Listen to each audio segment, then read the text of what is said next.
Welcome to KIMEcast, where we break through and cut the BS in sports medicine, rehabilitation, and sports performance, and talk about how things really work. All right, welcome to KIMEcast. Tony Mikla, Russ Dunning, Evan Hauger. So we're going to talk a little bit tonight about looking at the whole body as you're looking at your ability to approach or evaluate a client and working with somebody, whether it be a patient or someone you're coaching in the weight room or with someone you're working on performance enhancement skills with. But really looking at this whole body approach and a couple specific factors that come into play there. Looking at hypermobility versus hypomobility, I think is an important one, a relatively easy one. So we'll talk through some of that. And then looking at the nervous system as a whole as well. What kind of state is the person in? And where they're at with that, as well as their overall stress adaptation, stress response, things of these nature. So we'll break into this and have a good conversation about the importance of really looking at the person as a whole, as opposed to getting tunnel vision and getting down track and looking at just at a specific joint or an affected tissue. So, all right, Evan, what do we got to drink tonight? We are drinking. This is called Mind Circus. It's a hazy IPA from Russian River Brewing Company. This is another one from our boy Jay at Jesuit High School. He's got some inside links to some good beers. He definitely does.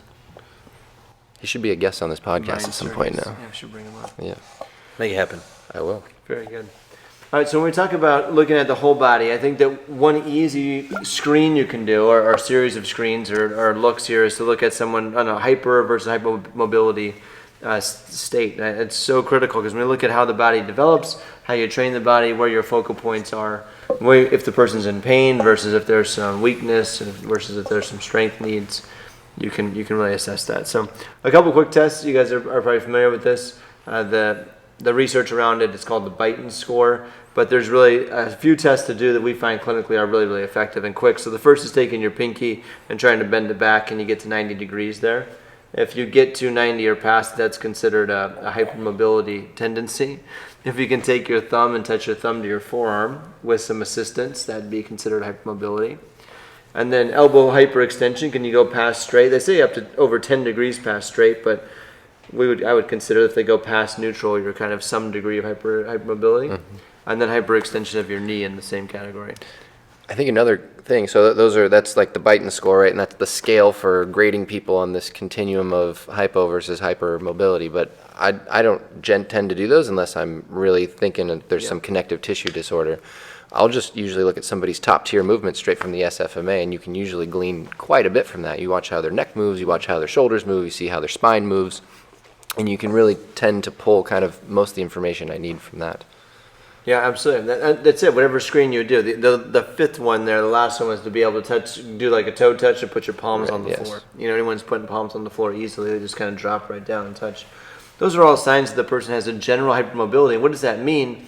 That means that the fascial tissue is relatively lax and allows them for tremendous amounts of motion. So right out of the gate, you're thinking this person is more at greater risk for dislocations, subluxations, lots of movement in a joint, which to some degree is an advantage, but a balance of that is important because if you have too much mobility, again, you're going to get wear and tear on the joint, lots of wear and tear issues for the cartilage areas. Like this is where labrums become a big factor, and the shoulder biceps tendonitis is an epic problem.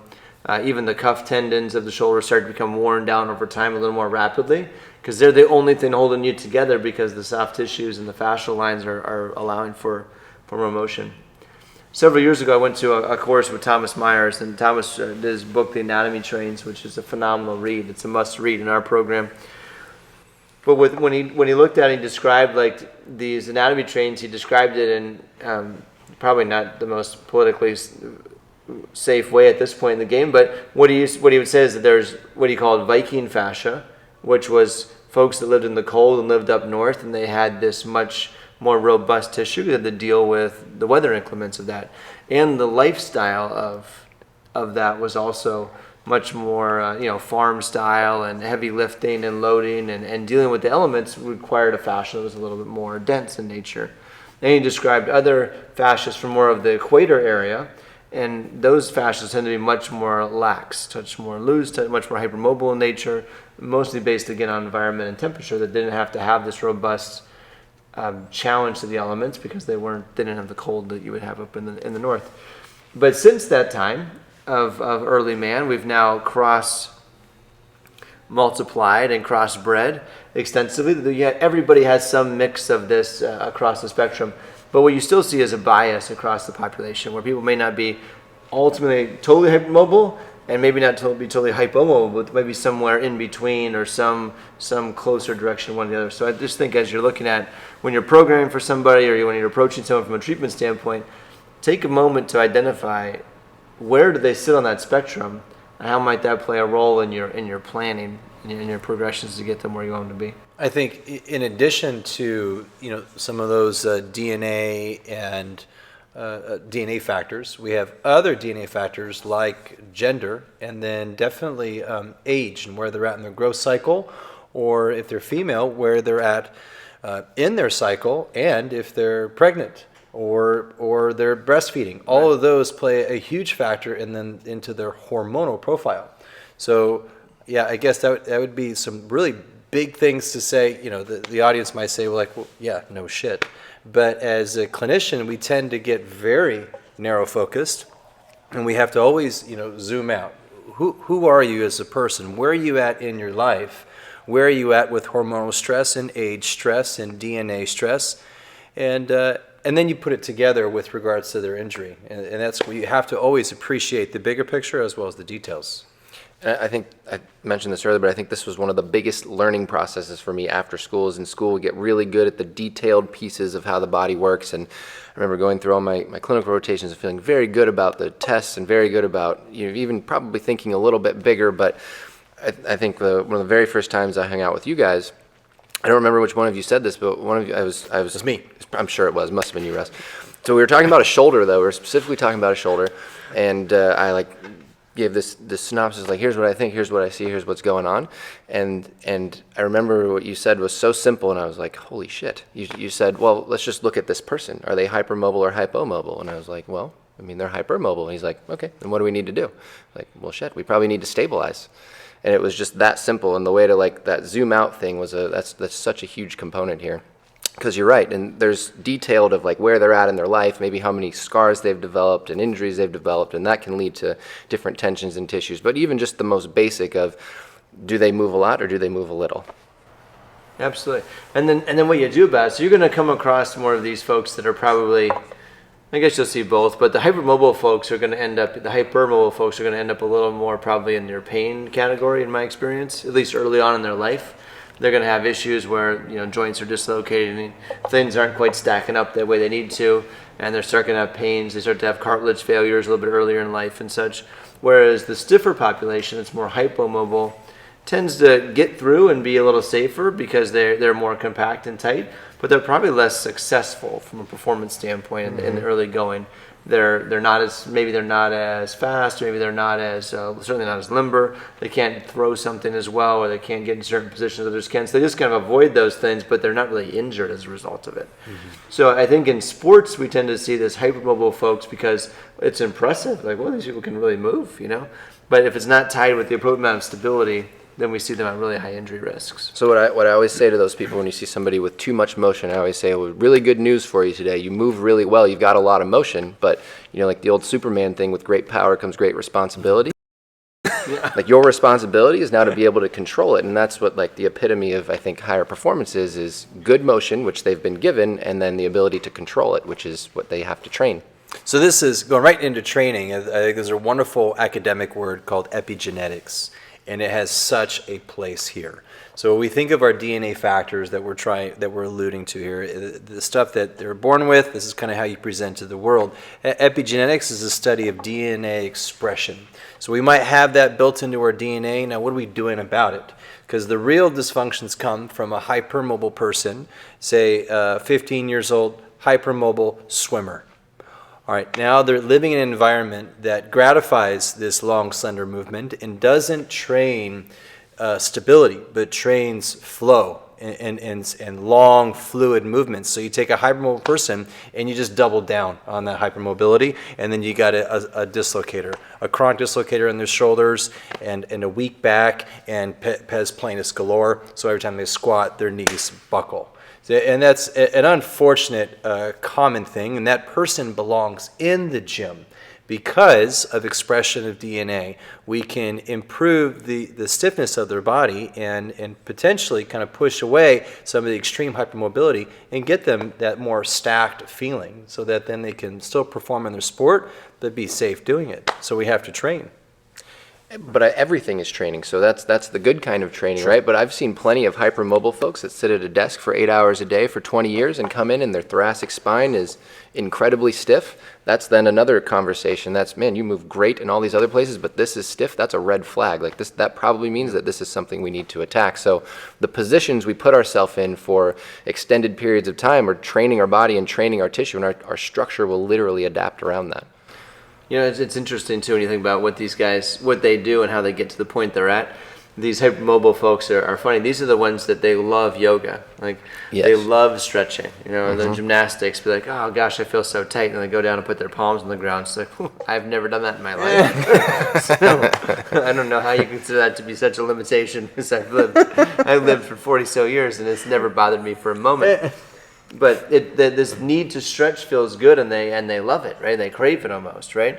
And then you get someone who's a really stiff person who walks around the gym and the weight room, and they're all jacked and ready to go, and like, let's put some more weight on the bar because they're well equipped for it. And what we really should do is have like a rule that if you're on the stiffer side, you should have to go to yoga, and if you're on the hypermobile side, you should have to go spend time in the weight room, and you're not allowed to cross paths. You can't take the classes, you know.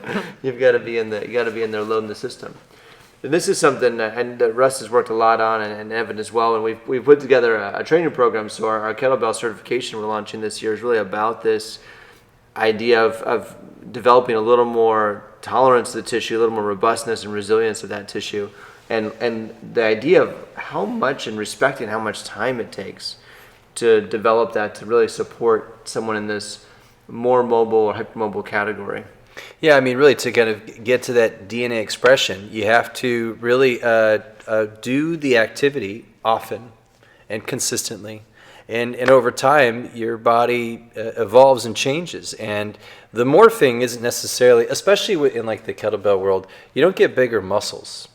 You could probably even argue, say, you don't get that much stronger, but you get a hell of a lot tighter. And that tightness that's created at the joint itself, that proximal stabilizing effect, then allows you to do things that you could never do before. And I think that's what's so fun. That's why we're so passionate about it. But you take a person that is hypermobile, has this looseness in the problem areas, like in the knees and hips and back and shoulders, and you help put them together. Because so often, especially when you see a person that has a great movement through their joints, and they got these kind of like even bigger muscles on the distal parts of their body, but they lack the integrity here, and you can see it. You can see it with a big quad and small butt. You can see it with a big chest and a small lat. When you lack the size proximally, you're not stacking well, and you've built your body in a tough way, and you're probably going to pay a price for it. You know, whether it's torn rotator cuffs or blown ligaments. That one's like shooting a cannon out of a rowboat, right? You need proximal stability for anything to happen distally. Right. So another topic here, looking at this idea of looking at the whole body, this is a big trend, is how mobile is the person. And I think another big area here to look at is the nervous system. What kind of state is the nervous system in? And we've addressed this and consider this heavily as far as, is it someone they're in a high stress state, and the stress could be caused from emotional stress or financial stress or relationship stress or physical stress from lifting or loading or movement or exercise, and considering what are those impacts on their system. And those are going to cause tension in the system, they're going to cause tightness, they're going to cause guarding, they're going to cause pain patterns as a result. You also see the state of the nervous system can be something where it's in a fearful state or a guarded state, where maybe they've had a prior incident or a prior injury doing a certain movement, and then when you reintroduce a movement of that nature or something similar to it, they also get this kind of tightening effect, and they have this limiting factor. I was on the phone today. We're working with Dari right now on a motion capture analysis system, and I was on the phone talking with them today. We're talking about ACLs in the landing phase, that what we see is that they have actually a really rapid deceleration phase because they're unwilling to load their body into a deeper range of motions. They're not taking that time to drop into a decent load on like a single leg stance, because they're afraid to get into it. So they try to stay in a balanced position and just kind of avoid the whole motion altogether, which looks okay at first glance, but as you kind of dive deeper into, is this really their best strategy? When that gets translated to the football field or back onto the volleyball court or whatever it is, that's where you're going to see those things fail again. But anyways, the idea is what's the state of that nervous system and really identifying it. And then from there, what are you going to do about it? So there's so many ways to treat our folks. And I think what we started to see, and this came really evidently clear to me around 10 years ago, is when we're looking at treating folks and how to address things, I was always taught that there are certain strategies that were great for specific types of tissue. So for example, maybe we do a manual therapy joint mobilization on a stiff joint. Maybe we do a soft tissue technique to release a certain tissue, whatever that means, to release the tissue or to lengthen the tissue, right? Maybe we'd use some sort of cupping or biomechanical decompression tool to actually change the fascia or open up space in the fascia and things of that nature and improve tissue glide. And there was always a mechanical reason for any of the tools and modalities, even ultrasound, electrical stim. It was always like, oh, this is going to increase blood flow. It's going to stimulate the cells to do X, Y, and Z. And never was it discussed the nervous system impact of those things. And what came to me several years ago, and when I learned dry needling is really where this kind of took off for me, because it was like I never thought I'd put a needle through somebody's body. But once I got into that and we started doing that, it really became evident to me the impact that had on the nervous system. That you can put a needle in somebody and immediately they'd start sweating. That you put a needle in somebody and immediately the muscle would contract or relax, which is amazing. But you could see these changes happen instantly with an external stimulus. And then it started to become more clear that when you look at like a kinesiology tape, like a rock tape, or you use a decompression tool like a cup or a pod of some kind, or if you look at using a floss band, or if you look at using these other tools, that they're really affecting the nervous system perhaps more than they're affecting the mechanical system. And that's probably why we've ran into such low proof in our evidence-based practice efforts to say, hey, we want to practice based on the evidence. Well, there's not very much proof that ultrasound, electrical stim, or the cupping, or any of these things are amazing, and they produce these ridiculous mechanical results. But they have more of an unmeasurable result on the side of the nervous system, and its impact on that is tremendous. And if the nervous system is the king of that effect on the body, then your inter-rater reliability is very poor, because your nervous system will be impacted by the environment, by the appearance of your clinician that's doing it to you, by the voice and the words and the education that comes with it, and really the overall trust of the experience. Now we're kind of looking at this rehabilitative effort as really all-inclusive that affects your mind and subsequent body behind that mind. And without appreciating that whole experience, then we're kind of left dumbed down to, it was because I added this and this and this, and it led to that effect. And we know we can't prove it. But in reality, we know the experience works, and there's something about that experience, which is why we use so many of the communication efforts we do to enhance competency, trust, really all of our values that we stand for in the interaction with patients. Yeah. So I was working with one of our PT students the other day, and we were working with somebody with low back pain. It was their first visit. He's really bound up between top of his pelvis and bottom of his ribs on the right side of his body, just extremely bound up. He'd had neurological stuff. And so we were doing some manual therapy, and we were working on kind of getting that tissue or that general part of his body to relax. And the PT student was thinking about it in exactly that way. Okay, so we're attacking, what muscle are we attacking here? Okay, well, here's what's in this area. And he's like, okay, so what tool are we using? I was like, I don't really care what tool. He's like, why don't you care what tool? Does cupping work here? Do your hands, the blade? And I was like, I don't think it really matters. And the whole goal here is we need to get this tissue to relax. We need to get this guy's nervous system to relax, get him off of high alert so that we can get him into some of the positions we need to be able to accomplish the movements and get him out of pain. And he sat there and thought about that for a while. He's like, okay, well then how long do you do it? And I said, until it relaxes. So we're the goal. Yeah, that's right. That's it. But that's what I think it comes back to is what's the objective? And I think it's a very different way to think about manual therapy. It used to be, okay, well, it's going to take me 6 minutes and I'm going to use the blade and I'm going to move in this direction with these fibers. But the reality is, if your objective is to get the tissue to relax, sometimes I might try 2 or 3 different things. If it doesn't happen, until it happens, I'm not done. there's an objective. I think it has to be goal-oriented. In the same way, our exercise is extremely goal-oriented and periodized and set perfectly tailored to the goal. Our manual therapy has to be goal-oriented. Yes. Yeah. And a ton of that goal-orientedness is to get the tissue to relax, Yeah. right? Often, I'd say 80% of our work is get the tissue to let go. Where something's tight, something's overly guarded, something's holding on like crazy, and then we want to let that go. So you could do that with many techniques. What we know, like from a nervous system standpoint, what we know is that a prolonged pressure, a relatively deep prolonged pressure, tends to stimulate the Ruffini endings and cause a relaxation of the tissue. And there's many ways to do that. I could do that with an acupressure thing that's been around forever. I could do that with a needle. I could do that with a very slow myofascial release technique. I can do that with an instrument or with a blade and do a very, very slow, prolonged glide through the tissue. Just 5 or 6 things that all accomplish the same thing. My job is to pick the right thing for the right person. If I have a 90-year-old in front of me, I might not choose the metal instrument to go after their tissue because it's a little compromised to begin with, right? But if it's a 16-year-old, a football player, maybe that is the right choice. But even so, it may not be the right choice on the first day. On the first day, I might use more of my hands-on techniques, go with a little softer approach, kind of get a feel for the tissue, get a better understanding of what's going on, connect with the client. And then maybe we make some gains, and on day 2, we go a little bit more like, hey, let's make some progress, I'm good here. Okay, I'm going to use something a little more aggressive today so we can get to the root of this and get a little deeper. And then you progress based, again, on that interaction and tissue tolerance and state of the system. And the state of their system very often comes back to their interaction with you. You guys have both touched on this in different ways, and I think we've said this on this podcast before, but the single thing related most to a client's good outcome in the medical world is whether they like and have a good connection with their medical provider or not.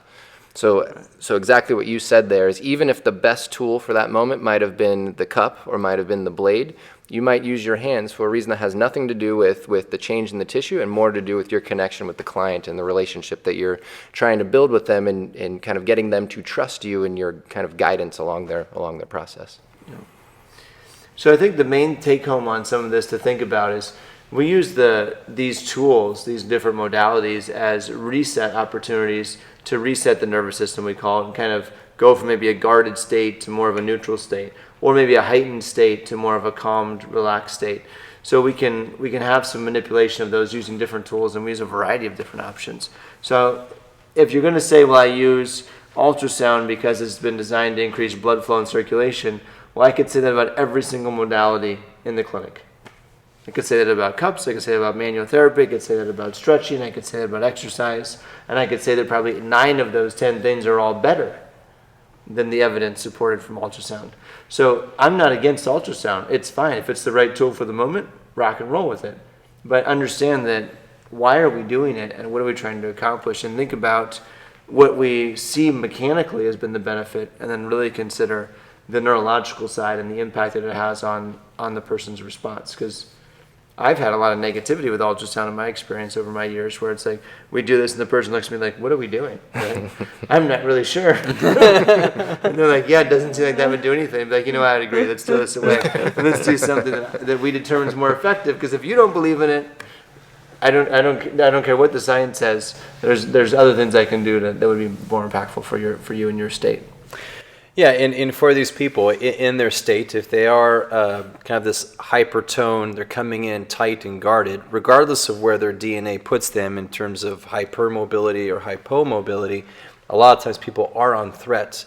And to reduce that threat is always just picking the tool that helps augment that. I had a good friend of mine that came back for her 4th session, acute low back pain with sciatica. And, the first 2 sessions went well. She improved her motion, got back to walking, got back to doing some safe strength lunges and stuff.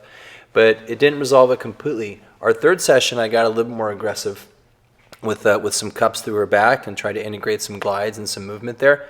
And it was too much. It was too much of a stimulus. Rather than helping to unlock her a little bit more, it did the opposite. And it ended up being I ended up backing off the cups, and we just had an okay session. I said, all right, we're going to come back in 2 days. I want you to keep up with your simple drills. Let's come back. We're going to do something a little bit different. So on that 4th session, I headed her right at the door. I said, I want you to lay down. I want you to do belly breathing for about 5 to 10 minutes. Yeah. That's where you're going to start. I did the whole session on the green turf floor. Didn't even touch the table, and changed the whole thing. Didn't use any of the prior modalities, and I kept the goal. I wanted her to be able to get in a certain position, and we slowly worked her body to be able to get there. But the point is, sometimes we love our tools, and other times we throw them to the wind because we keep the goal. And if the person has a poor response to any type of touching stimulus, all right, we're going to change it. We're going to put you on the floor. We're going to do some breathing. Maybe we'll do some vibration. We have a lot of skill sets, and that's why we attack our education so intensely. It is to learn these skill sets, because we'll find those people that 1 out of 10 or maybe 30% of the time where they don't do well with the majority of our modalities, and we kind of have to hit it a little different. Love it. So there's one more aspect here, I'd say, to your whole body approach that we use on a regular basis, and that's probably looking a little deeper at like the cells and maybe the chemistry of what's going on, and actually changing the body chemistry, changing the hormone levels, changing what's going on in the cells, and physiologically actually making some changes. So we use a couple different tools for this. There's no denying that exercise is probably our best way to make physiological change and improve blood flow and circulation. So whenever possible, that's our preferred choice.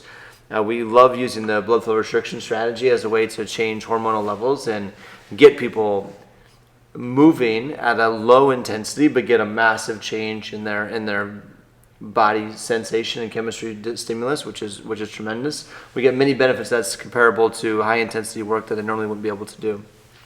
And then I think we also do a lot of work with general cardiovascular fitness and getting their movement level up or their health level up really, really high. We were just talking about one of our own team members who had a really bad hip impingement issue that had been treated through a traditional model of hip impingement. Let's mobilize the hip, let's stretch it out. She's generally hypermobile as a person, so doing more stretching doesn't really make sense based on our previous conversation.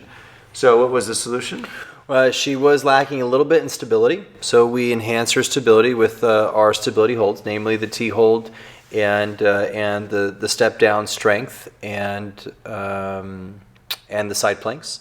But the key part is doing the stability holds didn't fix it. It just enhanced her function, but she still had the same pain. So we went right into conditioning, and not necessarily partly systemic conditioning, but also local conditioning. She started riding the bike, and stationary bike, gave her a wattage to do, did it for 10 minutes the first time, then built up to 15 and slowly to 20. And once she got up to 20, it was not as fun just to kind of keep with the steady state. So we started doing some undulating watts to hit. So more or less 2 minutes on at 250 watts and then come back down for 2 minutes at 150. And so she had these undulating patterns.